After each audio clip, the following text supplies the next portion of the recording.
Welcome back. Now, FlySafair wants South Africans to enjoy more public holidays over the weekend. Their carrier has approached, in fact, it plans on approaching Parliament with a proposal that public holidays that fall in the middle of the week be moved to either a Friday or a Monday. We're now joined by the Tourism Business Council CEO, Tshifhiwa Tshivehengwa, to speak to us about the impact this will have on the tourism industry. Thank you so much for making time, Tshifhiwa. What changes are they proposing to the Public Holidays Act, and how do you think this will boost the local tourism? Well, thank you for having me. I think that, the holidays that we have currently, are scattered. Some of them falls, on a weekend, but majority of them falls during the week, of which we have been talking about building a culture of travel in South Africa, especially for domestic travel, to make sure that people can go out on long weekends and be able to boost the tourism industry and be able to build that culture of travel that I was talking about. So I do think that we need to reconsider the way our holidays are situated.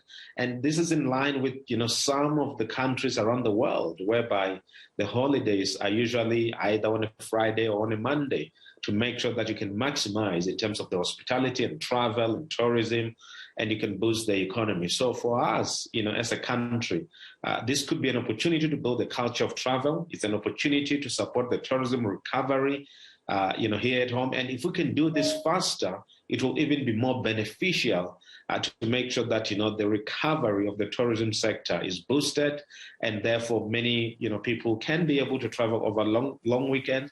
And I do think that is also good for one's health to be able to have more long weekends, to boost also trade, in retail sectors and others along the value chain. So I think it's a good idea, and it's something that we need to consider as a country, and we need to debate it as a country. Yeah, well, some people are already debating it, and the other argument to it is that this may diminish the importance of the historically important dates that must be commemorated. How do you propose that can be managed? Well, if there are days that are of historic importance, maybe it's few days in a year that are holiday, we can look into that, but let's have a debate. Are we going to lose the value, or can we gain value by having them over a long weekend? But there could be those that says, as an example, Youth Day, we shouldn't be able to move it. Let's have those debates, and let's be able to say, what are the benefits, and also what are the things that we're going to lose from that point of view. But what's important here is that if we do this right, we will be able to boost the economy, and we'll be able to create jobs within the value chain, of tourism and hospitality and travel. And also, there are holidays that, like if you look at holidays like, Easter Monday, and other religious holidays that we may have, it could be easier for us to move those. Like, after Christmas, you have the 26th, why can't we move that, to make sure that we have this type of holidays, closer to, to Saturday, closer to Friday or Monday. So we should be able to look into which ones. And in the past, if I may share, it was somewhere in 2015, there was a discussion at NEDLEC where we were talking about religious holidays and making sure that some of these holidays should be able to be moved around. And I think that we should resume that discussions to make sure that, we can have a more substantive discussion on the boosting of the economy and boosting of the tourism sector and building the culture. And it has happened in other countries. I think it was in Central America. There are countries that have moved their holidays to boost the recovery of their tourism sector and make sure that people travel during the weekends. I do think that it's an opportunity for us. Let's debate it. Let's have a healthy debate. And let's see if we can change how we have structured our lives pre-COVID to how the post-COVID or with COVID life will look like. And I think, travel should be part of that. Many people are spending their times, behind computers, and it should be good for them to spend time over the weekend with their families.